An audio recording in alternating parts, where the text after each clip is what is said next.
could start. Welcome to the first class. Thank you. And welcome to anybody who's joining virtually. So I thought that what we would do is, Sarah's making some photocopies of the handout for today. What I thought we would do is we will start by just taking stock of what things people know about. Like what stories pop into your head when you think, well, Bible stories, and what characters from the Bible, and we're going to put them on a timeline. So, I'll go first. We'll start at the beginning of everything. We'll start with a new marker. See if this works. Alright, beginning of everything. Bang, right at the beginning. Alright. And let's say this is, for the Bible, let's say that this is around 100-ish AD. And then here we are at year zero. Everything before this is BC. So, what have we got? You said you know The apple tree. the apple. Oh. That would be my beginning. Okay, right.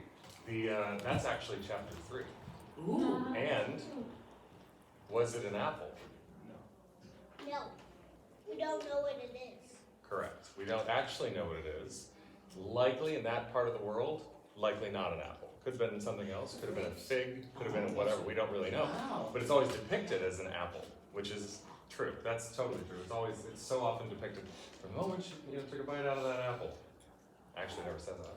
So, so that's actually chapter 3. So the first thing is making everything, right? And then we get to chapter 3 and that's it. So let's throw we'll call it the fall, because that was the fall in the Garden of Eden. So Adam and Eve. Got one? The creation of Adam. The creation of Adam. So that's just before. We'll say A and E. Adam and Eve. Okay. Any others? Any events or notable characters? We're putting them on a timeline. How about Moses? Moses. All right. So let's see. How long is this movie?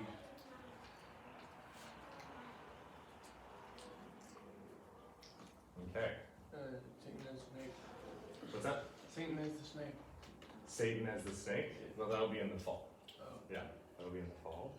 Any others? And then Joshua. Joshua will be like right here. Abraham. Abraham will be here. And before Adam and Eve, they have the creation, but that's the beginning. Yeah. Any other stories? Yes. How about Noah and the ark? Noah and the ark is about here. Wow. Enoch is right there. Man, this guy's into his class. Wow. Enoch is Noah's great grandfather. This is his great grandfather. That's a very interesting story, Enoch. Most people don't hear about it. It's Yeah. real weird. I taught him Enoch. What's that? I taught an Enoch. A kid named Enoch? Yes. It's a good name. Yes. taught it in Nehemiah. Joseph. Joseph. Oh, yeah. Joseph will be about here. So Joseph in the Amazing Technicolor. Oops. Yeah, in the Amazing Technicolor Dreamcoat. Okay. Cain and Abel is right after the fall. Cain and Abel. Oh, hi, Josh. Josh? Any others? Any other popular stories or figures? Esther? Esther is no, she's Second Temple literature. So what? I need to get up so I can go to the Okay. Esther will be in. Let's see. Esther will be probably about in here. Oh, yeah, because King. It's Persian. Yeah, that's Persian period. Yeah. Limerick. Lamech, that's gonna be right in there. Man. Yeah. Wow, I don't know Lamech. Lamech, so Cain kills Abel, and that's the first homicide. Lamech is a descendant of Cain. There are a couple Lamechs. One off of, here's another thing. Cain and Abel and who? Who's their brother? Chef. Yeah. Seth. So- Seth Oh, is I've the, heard that name. yeah, so Cain and Abel, then there's no Abel. Does everybody come from Cain? No, in fact, most of the people in the Bible that are discussed are descendants of Seth, who comes after the homicide. Wow. So Adam and Eve have another son after that whole event, that whole debacle, and his name is Seth, and most of the figures in the Bible are descendants of Seth. And then Joshua, Wow. Joshua is a follower of Moses and then takes over for and him. then the whale, which one was he? Jonah. Jonah. Jonah and the whale. Jonah will be, let's see. Jonah is, Jonah will be, these are tricky. I'll put them side by side, but I don't know, it's hard to date Yeah, these, but these are sort of, yeah, it's Oh, some about the same era. ish, yeah. Ruth and Naomi. Ruth and Naomi, also hard to date, but we do know that they predate David. David, King David, so we'll put King David. King David will be like here. And they will date this because Ruth is an ancestor of David. Yeah. So we don't know when it happens, it's not really dated, but we do know that David is known to have been a descendant of hers, and therefore she must come before. So Ruth and Naomi. And Boaz. And Boaz, her husband, Ruth's second husband, yeah. So we'll just put that there. Anybody else? Solomon. Solomon will be right here, David's son. Anything else? Job. Job, also outside of time. We don't really know. Job is incredibly hard to date. Usually it's dated by the writing rather than by any other internal characteristics. There's not a lot of details that give away the time. So some people think it's a very early story, some people think it's a very late story. So Job is just hanging out up here all on his own,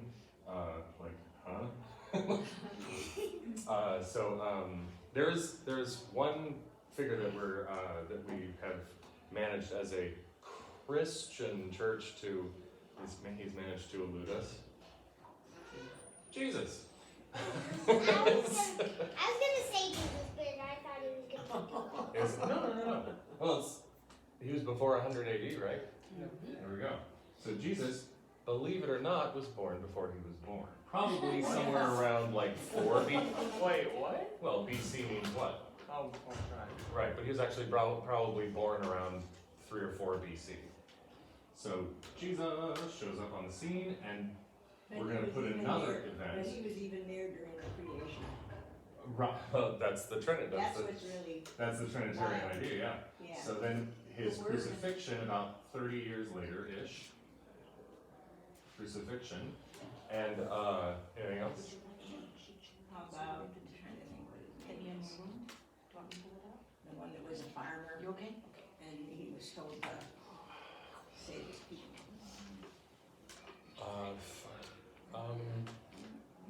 Hey, I'm trying to think. yeah, A farmer who was told to save his people. but he led the people too. Gideon. Gideon. Gideon. That's what it was. It was Nice. Gideon. It's a G, yeah. Good. Yeah. Good job.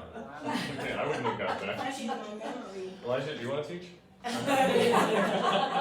Gideon is a judge. He'll be in here with the judges.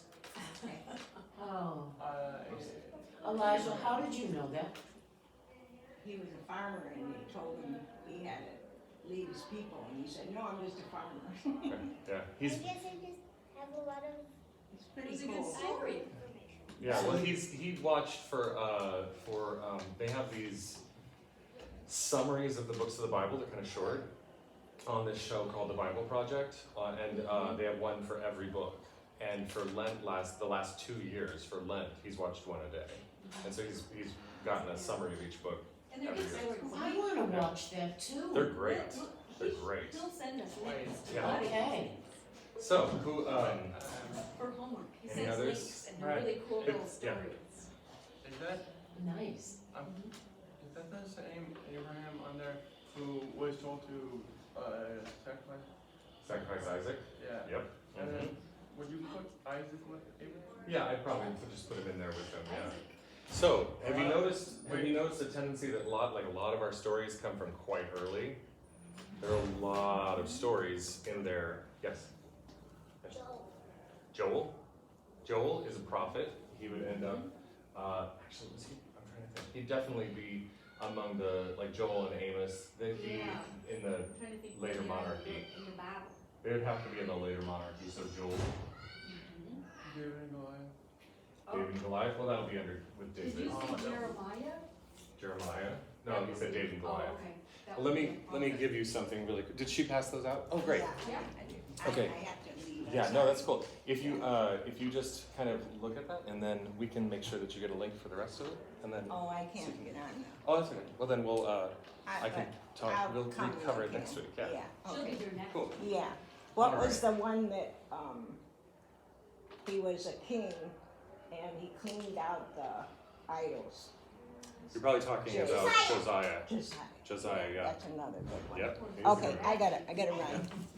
Good Yeah. thinking, because it's refreshing my memory. You know, when you're Those guys. 81, you forget. She knows You gotta the be stories, reminded by he'll little get it. children, right? Well, no, I think he's very knowledgeable. Yeah. Well, that's why I wanted him in here. Help To help refresh my us. memory. So anyway, so basically, if we're looking at this list, the way that the Bible is structured is you can break up the Old Testament and the New Testament into three groups, right? So first of all, what does Bible mean? No ordained person is allowed to answer. Isn't that like book? What's that? Isn't it like book? Close. Bible actually means library. Oh, We still see it in Spanish, biblioteca, right?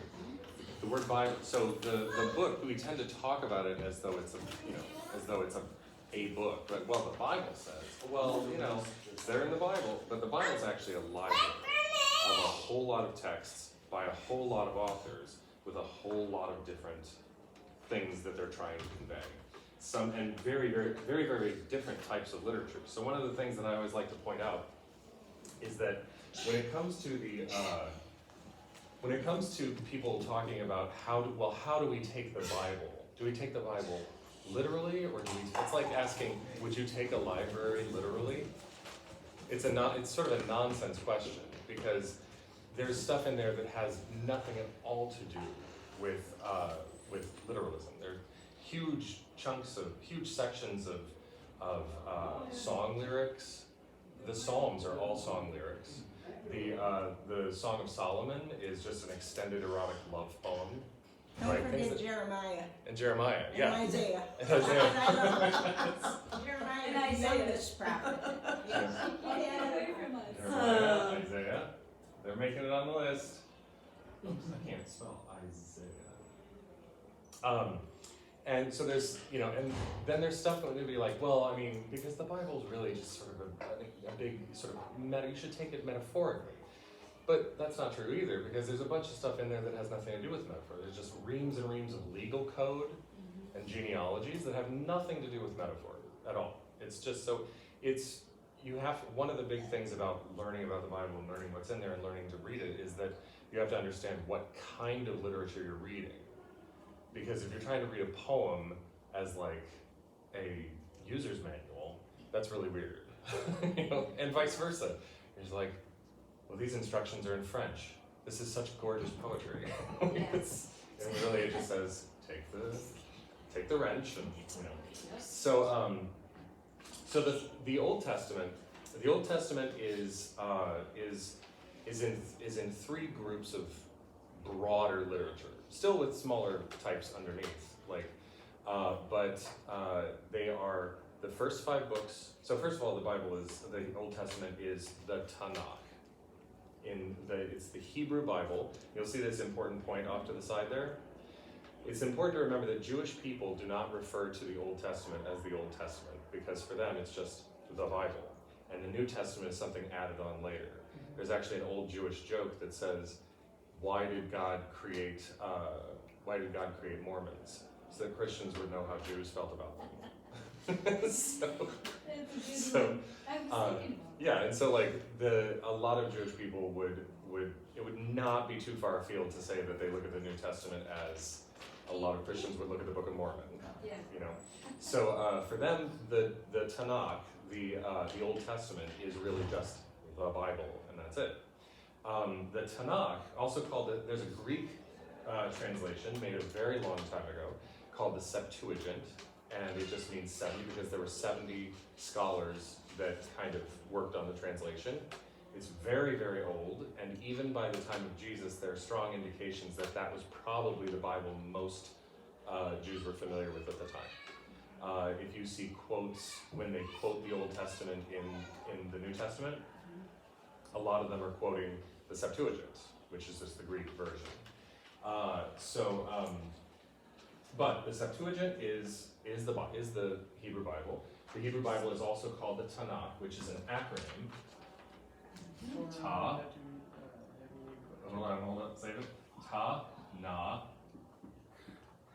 For the, what is it? Torah, Torah. Nevi'im, Nevi'im, Ketuvim. and the Ketuvim. Oh, The yes. Torah is Okay. the first 5 books of the Hebrew Bible. They're traditionally ascribed to who? The books of 5 books of Moses. Moses. Yeah, Moses. What's that? Genesis, Exodus, Leviticus, Numbers, and Deuteronomy. There you go. Now, also called the Torah. The Torah is the teaching, sometimes called the law, but that's not a terribly good. But it did give the law in the teaching. So the Torah, and like I said, they're traditionally ascribed to Moses, but a lot of scholars, I mean, it doesn't. You don't have to, you don't have to go too far before some scholar will tell you there are a lot of authors involved in those. But the Nevi'im are the prophets, the writings of the prophets. And also another term for Torah is Pentateuch, because that's the Greek version of the original Hebrew Torah. But it was Penta, five books. The Nevi'im are the prophets, and then the Ketuvim are just writings, and that covers, like I said, the subcategories are like everything: poems, psalms, tons of poems, Ecclesiastes, the book of Job. So there's even a question of like, is the reason Job is out of time because it's actually not supposed to be a true story at all? It's just a parable, like a big long existential parable. So Job, Ecclesiastes, and things like that would be under the writings. And then when you get to the New Testament, there are similarly 3 sort of basic types of literature there. One is the narratives, which is the 4 Gospels, and the book of the Acts of the Apostles. So there are 5 narrative pieces in it, and then there are epistles, which is what? What is an epistle? Letter, yes. We still say epistolary sometimes. Most of the time we don't, but some people do. Epistolary. And so epistles are letters, and they make up the bulk of the New Testament. The most of the New Testament is letters written from people. What are you doing? I think he's trying Just to stand up and walk past. It's mostly letters. And then there's one book of what we would call apocalyptic literature, where somebody and that's the book of Revelation at the end. And it's Revelation, not Revelations. So everybody always says, it's in Revelations, but it's just the Revelation of John. And it's the only one in there. There's some apocalyptic stuff to be found here and there throughout the New Testament, but that's the only one that's like, I had a vision, and it got written down, and it's in there. Now, we won't do research. This is for the class, but we won't do it as a research minute. Can you name the original languages in which the Bible was written? Well, the original language. Aramaic? There's a little bit of Aramaic, yeah, in the later Old Testament. What's that? Hebrew. The bulk of the Old Testament is Hebrew. The bulk of it, of the Hebrew Bible, you know, is in Hebrew. There are sections, like possibly, was it Daniel, I think? Maybe some of Daniel was written in Aramaic. Probably It was really late. Yeah, but, so there's some Aramaic. But then even though they were largely speaking Aramaic in the New Testament era, the New Testament is entirely written in Greek. Yep. Yeah. So so that's Hebrew, and then of course, like I said, very early on, like long time ago, they because there was this Jewish diaspora, and Greek was kind of the lingua franca of the time. A lot of I think there was actually I don't know if it was the Ptolemies. It might have been a Ptolemy requested for the Library of Alexandria. He said, "I would like a Hebrew Bible. Could you guys translate one into Greek for us?" And so he got these 70. So Sept, the Septuagint, is the work of 70 scholars that translated it. Yeah, and so there's a very old Greek Hebrew Bible, but generally speaking, the composition of the Hebrew Bible was originally in Hebrew and a little bit of Aramaic, and the Greek one is just the first translation. That's a very interesting little tidbit. The Samaritans they don't use the entire Hebrew Bible. They only use the Pentateuch, the first 5 books of Moses. But they have one, and it's crazy old. And it's in very archaic Hebrew. So like it's super duper old. And really, yeah, and so it's now factored in, people use it, scholars use it when they look at the Septuagint in Greek, the Hebrew, and because when they want to say, like, you know, what did it say, and they like to get together and find parallel texts and see where the Bible actually is really pretty consistent all the way throughout all sorts of translations. A lot of the differences that you find are small words, and really small words here and there. But it's interesting, people are like, well, there are lots of differences. They're very minor differences usually, and we have tons of copies of so many things that actually what you find is that it's really consistent over time. Where I'm getting stuck right now is, when did the writing start? That's a good question. That's a good question. The writing, a lot of it. So one thing that so there's some major things are missing from this timeline. So there are issues about like what is Joshua? What are Joshua and Gideon? Do we know what Joshua and Gideon are in the Bible? They would fall under a category of person, a type of person, a type of leader in Israel. Well, Joshua. but they were judges. They were judges. This is an era of judges. Until what's that? They weren't allowed to have. They weren't allowed to have a king, and then eventually they did have a king, and this is, you see David and Solomon. There we are. But there's one other. Who did David take over from? Samuel. No. No. Samuel anointed. Oh yeah. You get the answer? No, he would. No. Saul. Oh. Right. So you were close. Yeah. So You Saul, got an S. Saul is the first king of Yeah. the united Israel. Like they were in tribes before that.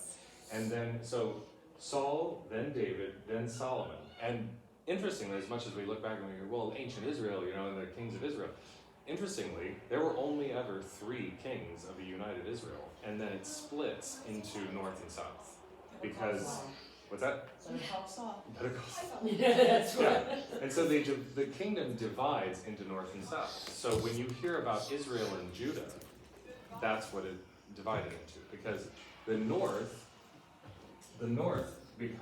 retains, because it retains 10 of the original 12 tribes.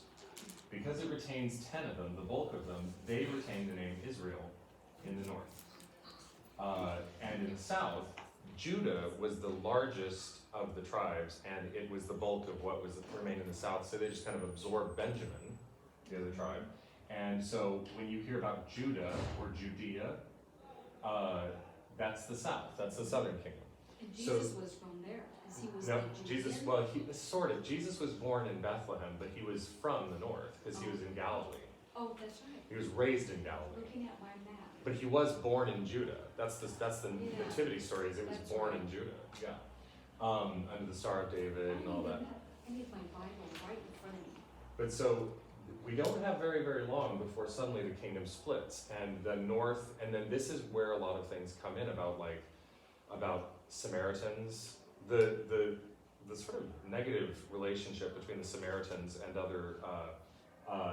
other Jewish people is a long history. By the time that you get to Jesus, like that's a long history, and it has to do with following this split. The kingdom of Assyria is just ransacking the Middle East and taking over everything, and they destroy the northern kingdom. And the 10 tribes of the northern kingdom are just considered lost to history. They're actually called the 10 lost tribes. So Assyria comes in here and just delivers a significant spanking to the northern kingdom. And the north is kind of lost. A bunch of northerners flee into Judah, which gives them a little bit more of a coherent identity as people. They're like, well, we're all one people, we're not Assyrian, right? But a lot of them are lost. So that's the first great Jewish diaspora. Then later, Babylon does the same thing to the south without see you there? Oh, you're not leaving, Exactly. okay. Without completely obliterating them, but they do deport a lot of like notable people, like a significant chunk of the leadership of Judah. So when that happens, they this area is just kind of under sort of lacking leadership, not a lot of whatever, and this is called the Babylonian exile. So, and when American, like by the rivers, like I want to lead by the rivers of Jordan, when during the period of slavery, the the slaves in America connected very heavily as they were learning about Christianity. They connected very, very heavily to the Exodus story of slavery and then the freedom, and they also connected heavily to Babylon, the story of Babylon, the Babylonian exile, and being freed from Babylon. So a ton of the literature, the song, the lyrics, the everything that comes from that time, there is a longing for home that you see in the Babylonian exile, and a freedom from bondage that you see in the Exodus. So a lot of Black American Christianity is heavily and kind of uniquely flavored with that in a really lovely way. And even Luther and the Reformation tapped into that tradition. Yeah. Had a whole book called The Babylonian Captivity, meaning Rome Right, yeah. was the captive of So- the true church. To answer your question, a lot of the sort of identity as Jewish people, in fact, before the Babylonian exile, to call people Jews would be either, well, it would be super anachronistic, but it would be either incorrect or would really specifically mean they're from Judah, right? But after the Babylonian exile, the identity not as Israelites, not as Hebrew-speaking people, or not as any of these things, any identity, like combined identity beyond tribal identity or as people of this kingdom here. Only after the Babylonian exile is it right to say they're Jews as a group of people, because that term would not have been so comprehensive. And even really, the more I think about it, the more time I spend with it, especially in the New Testament, even then, it's largely a term that's applied by outside people. In the New Testament, there are a lot of times, and people like to say that there's a lot of like anti-Jewish sentiment and stuff like that, which is a little weird from almost exclusively Jewish writers, Yeah. right? That there's all sorts of anti-Semitism in the New Testament. There is some anti-Semitism leaning stuff in the New Testament, but a lot of the stuff, if you're reading it, one thing that is worth noting, and you have to look at it a little carefully, is sometimes people within the Jewish community are still making distinctions. Jesus looks at Nathaniel when he takes Nathaniel on as a disciple. He doesn't say, behold, a Jew in whom there's no guile. He says, behold, an Israelite in whom there's no guile, because he's actually from the north, Nathaniel. But when John or some of these other writers are saying the Jews did this to so-and-so or to Jesus, to our Lord or whatever, a lot of times what they're talking about are Judeans. They're talking about Jerusalem, People from, like, that were Like- identified with Jerusalem. Jerusalem elites, religious elites, right? Jerusalem authorities, things like that. So these are Galileans who are talking. These are northerners who are talking, who are then referring to Judean elites. Sometimes So I say it's the Christians, you know, and I don't mean it in a complimentary way. You know, I mean the kind of the right-wing evangelical. You know, right, but it's the same. Yeah, it's the same it's a idea. similar Now kind there of are thing. definitely are seeds of things that people will later pick up on and run with in anti-Semitic fashion. But we actually need to be a little bit more, we need to contextualize some of the things when they say the Jews in the New Testament, because even the term Jew, like Judean, Jewish, has, depending on where you're talking about, it might just make less and less sense, right? So back to answer your question, during the Babylonian exile, and as this kind of identity as not Babylonian people, people in exile from a homeland, there's a very interesting shift in their religiosity, and a lot of their stories from this time got written down. So a lot of the Bible was actually written down. And I don't want to say it was written like it was generated, but it was recorded, certainly, Because during the Babylonian exile. it was all word of mouth. Much of it, passed quite a bit. down. But there are some of it, yes, but there are a lot of things in the Old Testament where it says, does it not say in the book of Jasher? Or is this not in the Chronicles of Edo the seer? You're like, who's Edo the seer? Who are you talking about? There's a lot of stuff in the Bible that references other texts that they took as authoritative, and we don't have them anymore. They just don't exist anymore. But there were things that that were written down, that were then recorded. They were we're compiling everything, bring it in, and it was recorded during the Babylonian era. And then there are a lot of things, and sometimes it's oral, sometimes it's from writings. And it's hard to tell which is which, but sometimes linguistically you can tell. So two of the oldest things in the Bible that we know of, just based on language alone, are actually by women. The Song of Miriam, after they crossed the Red Sea, is crazy old. It's easily one of the oldest parts of the Bible. When she's like, praise be to God, we crossed, horse and rider, he threw into the sea. And then the Song of Deborah, after her victory against Sisera. Barak was her, it was Sisera. She sings a song of victory, and she was a judge. She was one of the judges in Israel. And that also is super old, that bit of lyric. And so then, so they look at the text, they look at, so some of it shows real evidence of compiling. There's, they always, whenever you hear scholars talk about the authors of the Bible, there's almost always some editor. So, they're like, well, there's this author, there's that author, and then there's the redactor. Some editor, some person who's like, compiling things. And Luke, in the New Testament even, he says, lots of people have written a lot of stuff about Jesus, and I saw it fitting to get, kind of pull it all together and put together kind of an orderly account. And So when we're in here, when he gets more into this, those Oxford Study Bibles up there, they always have these wonderful notes at the bottom that'll tell you. Yeah. And has maps.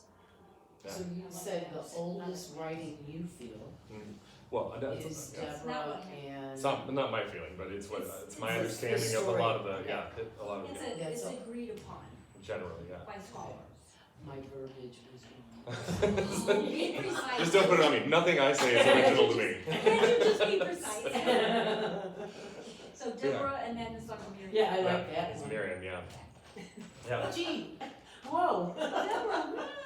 But so we'll talk about it more the next time, but the things that are kind of missing here towards the end, and this is a big part of what a lot of the prophets were like, really expounding upon, were the things that happened to the land of Israel and Judah.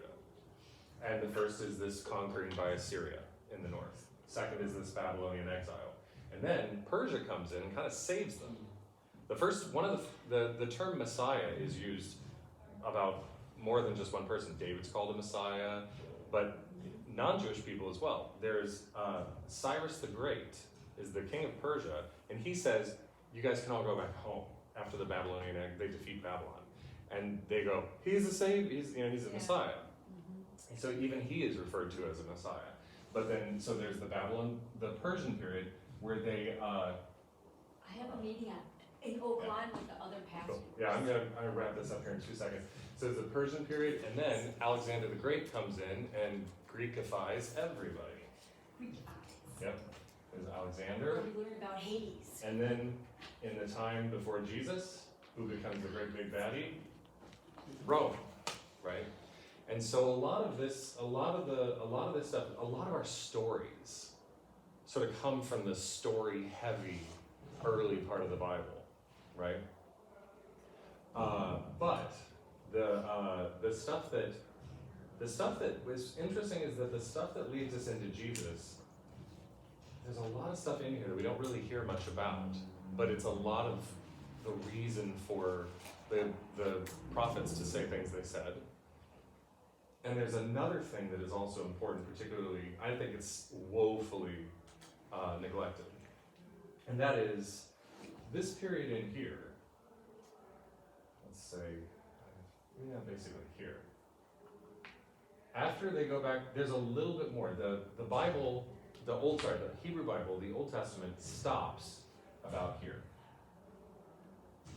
With Alexander the Great. Yeah.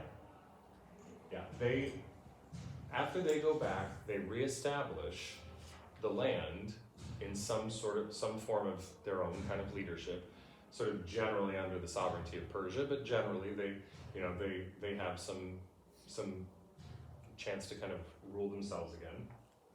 And then there's a little bit more written by the guys who sort of institute that, and then it stops. So what is going on here? There's a lot of stuff in here, and this is what we call the intertestamental period, in between testaments. It's generally called Second Temple Judaism, because when Babylon came in, Solomon built a temple, the first big temple, right? Babylonians destroyed it.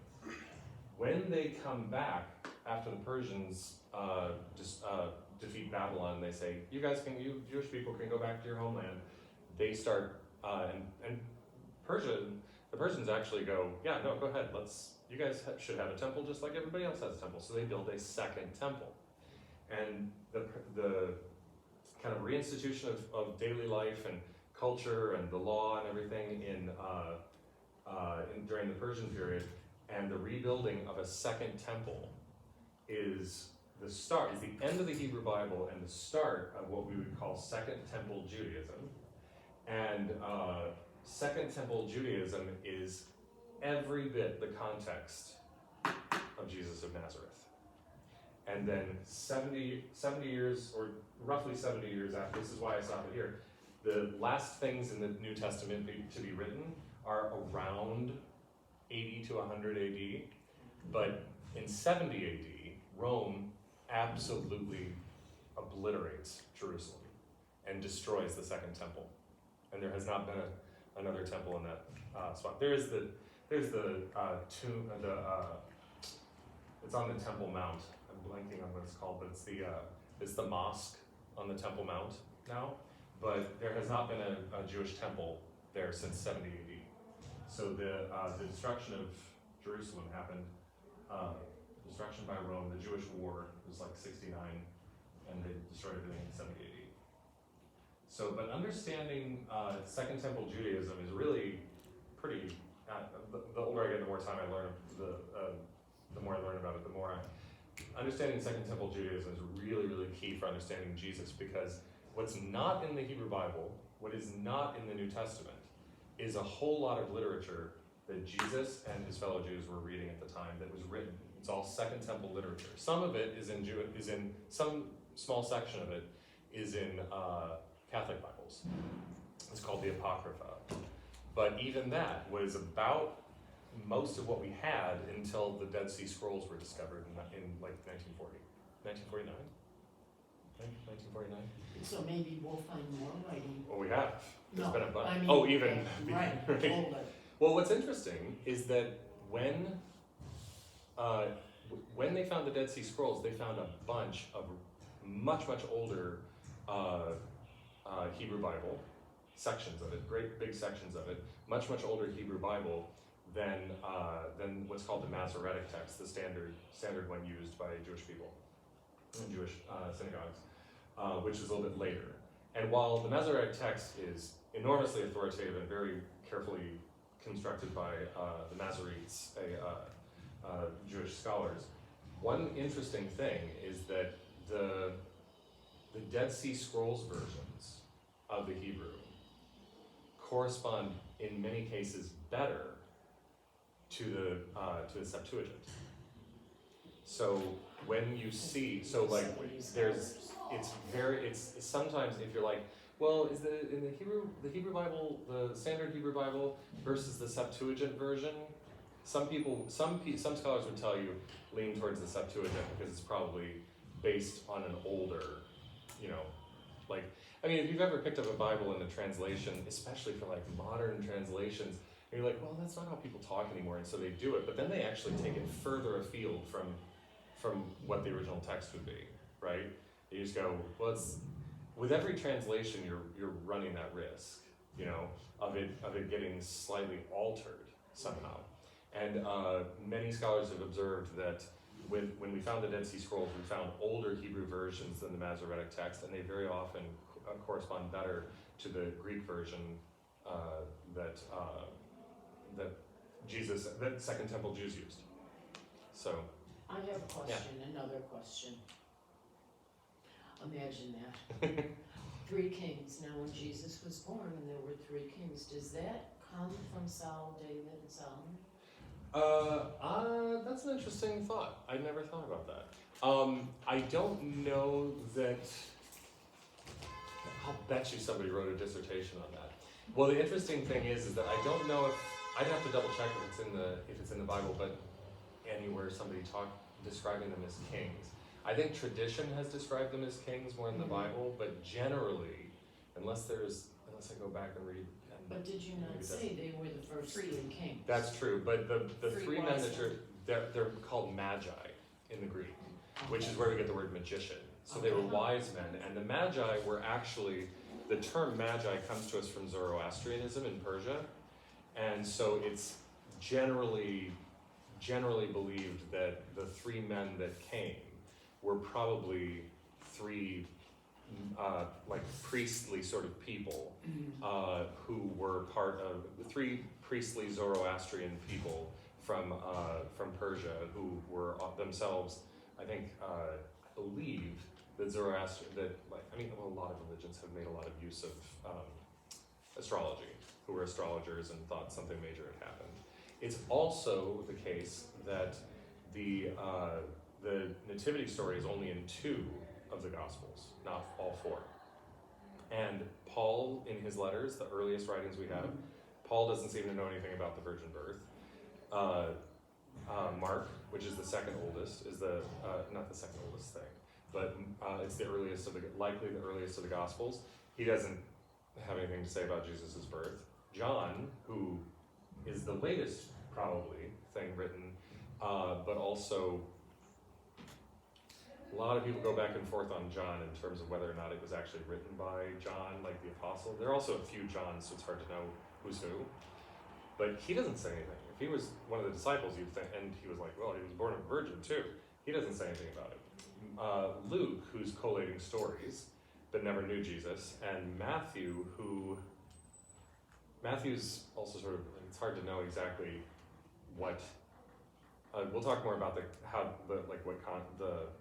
construction of the Gospels, but so some people wonder about how many of the stories in the New Testament are stories that are that have a basis in history, let's say, versus whether or not they were tacked on as like sort of like the George Washington and the cherry tree. Kind of like playing telephone. Yeah, a little bit, but even more like the cherry tree thing never happened. Right. But George Washington totally lived and did all the stuff he did. But the George Washington and the cherry tree story is meant to demonstrate something about George It Washington. should have happened, so we're gonna make it. Yeah, so some scholars would tell you like, no way, that didn't happen. But and then the Magi would then, in a story that was constructed, that would serve to demonstrate that even other Gentile countries are starting to notice that something significant is happening in Israel, or significant is happening here. So it's sort of a nod, not just to Jews and Judaism and a big thing happening here, but even other parts of the world are starting to wake up and notice how significant this is. Because ultimately, this is a story that makes its way very quickly into the Gentile world, despite being entirely centered in I was going to say Judah, but it's largely around Galilee, in the territory of Israel, and among exclusively Jewish people. So there's a lot of that. But I think the term king. I think the term king is actually something that they got called later by tradition. I don't think they actually say king in the New Testament. I'd have to double check, but they're definitely referred to as magi. Magi. Yeah. So yeah. Cool. I think we're gonna have, Yeah. we're gonna have to bring a timer here. Yeah. You know? You have to You're- stop asking you're- such you're- interesting questions. Well, Oh, very, spider webs. We don't need